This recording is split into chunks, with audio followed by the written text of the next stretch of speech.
So yes hey do all, कैसे हो तुम सभी लोग? I hope so you guys are all good. आज के इस वीडियो में हम लोग बात करने वाले हैं about those 3 pro tips from the toppers, जिनको अगर तुम इंप्लीमेंट कर देते हो अपने ICSE class 10 English language board exam में, तो तुम काफी ज्यादा अपने स्कोर को ऊपर लेकर के जा सकते हो। और यहां पर मैंने कोई ऐसी वैसी चीजों की बात नहीं करी है, मैं वही तुम्हें डायरेक्टली बातें बता रहा हूं जो टॉपर्स ने यूज करी हैं while writing the English language board exam. अब यहां पर सबसे पहले तो मैं तुम्हें एक चीज बता दूं भाई, आज हमारा 9:30 बजे क्लैरिफाई नॉलेज चैनल पर एक paper leak English language session होने वाला है, जहां पर वो एक कंप्लीट वन शॉट मैराथन है। तुम उसको अटेंड करके अपने स्कोर को काफी ऊपर ले जा सकते हो, क्योंकि उसमें मैं सारी चीजें कराऊंगा, मतलब ए टू जेड सारी की सारी चीजें उस एक सिंगल सेशन में होंगी। ठीक है, तो तुम्हारी सारी प्रॉब्लम का सॉल्यूशन वो एक सेशन है। साथों साथ तुम्हें एक और बहुत इंपॉर्टेंट चीज बता दूं, that you guys can use our saviour of English grammar 2.0 ebook, जिसको अभी करंटली 14,000 से ज्यादा बच्चे यूज कर रहे हो। पता है क्यों कर रहे हैं? क्योंकि ये एक सिंगल ऐसी ई बुक है जहां पर तुम्हें हर एक चीज मिल जाती है। मतलब you guys can see that कि यहां पर हमने बहुत ज्यादा एफर्ट डाले हैं व्हाइल मेकिंग इट। बहुत तगड़ी एक ई बुक है जो कि सिर्फ तो सिर्फ देखा जाए सिर्फ 86 पेजेस में बनी हुई है। ठीक है, इसको मैं तुम्हें डायरेक्टली इसलिए दिखा रहा हूं because you guys can see, अगर मैं रैंडमली किसी जगह पर रुकता भी हूं, ठीक है, और तुम देखते हो जैसे कि crafting perfect conclusion ending that stick, ठीक है, तो कंक्लूजन्स कैसे बनाए जाते हैं इस 86 पेज की ई बुक पढ़ने के बाद में तुम अपने स्कोर को काफी ऊपर ले जाओगे। तभी 14,000 से ज्यादा बच्चे इसको पढ़ रहे हैं and the pricing of this E book is just 50 rupees. तो इसकी जो लिंक है वो डिस्क्रिप्शन बॉक्स में है, तुम भी इसे यूज कर सकते हो जैसे 14,000 बच्चे यूज कर रहे हैं। ठीक है, और तुम्हारा भी ये काफी फायदा ही करा रही होगी। If you want to use it you can. ठीक है, उसके बाद में अगर अभी हम लोग आगे बढ़ते हैं तो अब सबसे पहले तो भैया यहां पर से जो पहली चीज आ जाती है that is the reading time. ठीक है, और रीडिंग टाइम को यूटिलाइज करने वाला बच्चा ही टॉपर बनता है। और जो मैं तुम्हें चीज बता रहा हूं सच में जेन्युइनली सारे टॉपर्स ऑलमोस्ट ऐसे ही करते हैं। तो मैं पहली बात तो यहां पर ऐसे बॉटम टू टॉप अप्रोच लगानी, पहले स्टार्टिंग के 2 मिनट में तुम्हें अपने लेटर को उठाना है और उस लेटर में तुम्हें यह डिसाइड कर लेना कि तुम फॉर्मल लिख रहे हो या इनफॉर्मल लिख रहे हो, और उस पर फिर जो है 3 से 4 जो पैराग्राफ के पॉइंटर्स होंगे, ठीक है, वो तुम्हें जो है एकदम अपने दिमाग में क्लियर कर लेने हैं। ठीक है, उसके बाद में तुम 5 मिनट दोगे अपने ऐसे पे। Again you all make a choice कि तुम आउट ऑफ दोस 5 कॉम्पोजिशन किस पे लिखने वाले हो। आर्ग्यूमेंटेटिव मेरी साइड से रिकमेंडेड है।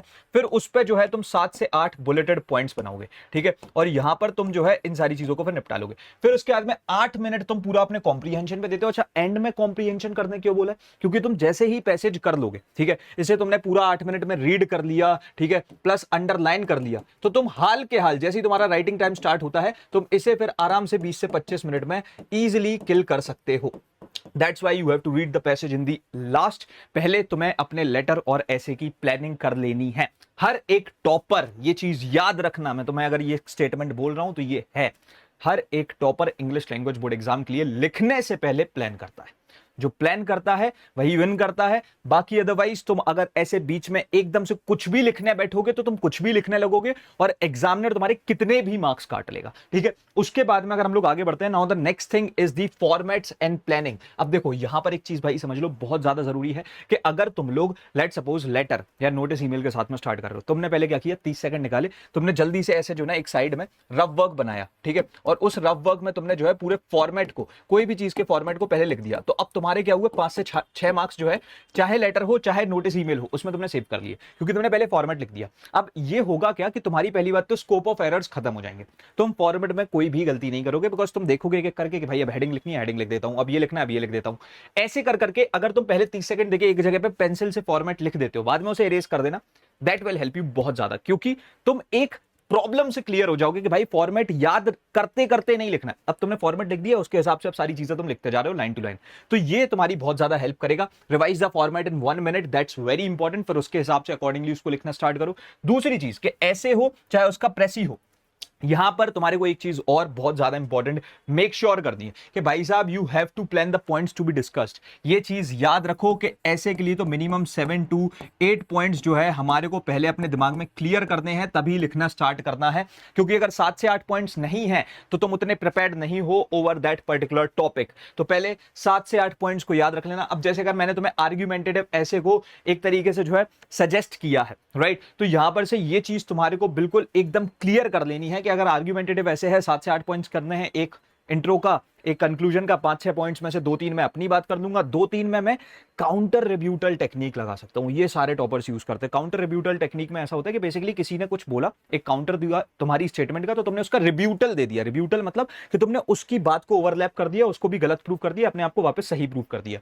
ऐसे करके you guys can just make 7 to 8 points. कोई और डिस्क्रिप्टिव या नरेटिव ऐसे लिखो तो उसके लिए तुम्हें अलग फिर एक पूरा फॉर्मेट को फॉलो करना पड़ेगा, क्योंकि डिस्क्रिप्टिव में फिर तुम 5 सेंसेस पे जा सकते हो, इंपैक्ट पे जा सकते हो, ये सारी चीजें कर सकते हो। अदरवाइज आई विल रिकमेंड कि भाई आर्गुमेंटेटिव करो, because that's very logical, straight to the point. उसके बाद में आगे बढ़ते हैं, नेक्स्ट चीज पे आते हैं भैया, memorise the best opening and closing. ये चीज में तुम्हारी जो ई बुक है वो तुम्हारी काफी ज्यादा हेल्प कर सकती है, क्योंकि हमने जो है लेटर्स के लिए या फिर ईमेल्स के लिए स्पेसिफिकली ऐसी ओपनिंग्स और क्लोजिंग्स डाल दी हैं जो कि अगर तुम एकदम इंप्लीमेंट कर दो, वो 6-7 लाइंस को अगर तुम याद कर लेते हो, मेमोराइज कर लेते हो और उन्हीं को यूज करो, तो एग्जामिनर तुमसे काफी इंप्रेस हो जाएगा। और भाई इंग्लिश लैंग्वेज का पूरा गेम जो है वो एग्जामिनर को इंप्रेस करने का ही है कि भाई एग्जामिनर इंप्रेस होगा, तुम्हारे को अच्छे से अच्छे नंबर मिलेंगे। ठीक है, तो यहां पर से ये जो 7-8 तुम्हारे पास में ओपनिंग्स होंगी, ये तुम्हें याद रख लेनी है। एटलीस्ट 5 से 6 तो बिल्कुल याद करके जाना for the letters and email. ये चीज तुम्हारी सिर्फ इसी पे इंप्लीमेंट होगी, और ये सारे टॉपर्स करके जाते हैं। वो स्टार्ट ही ऐसी लाइन से करते हैं कि जो एग्जामिनर है वो समझ जाता है कि भाई ये टॉपर की शीट है,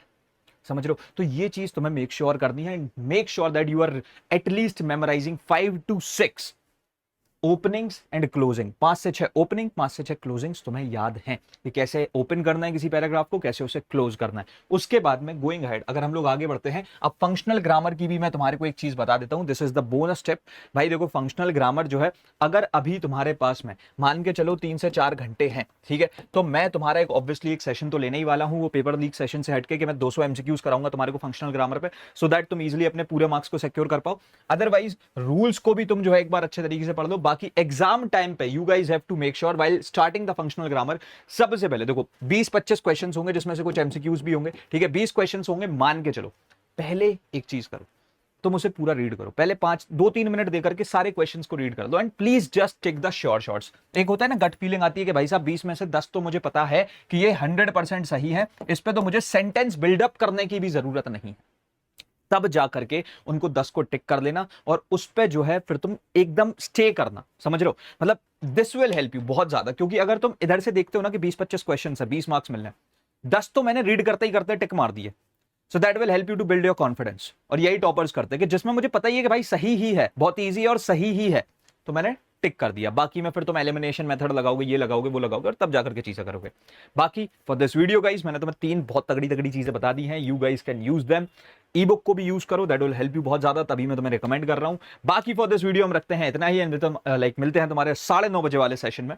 एंड तब तक के लिए thanks for watching, happy learning, bye bye, love you all, hustle hard, C K O B, save yourself.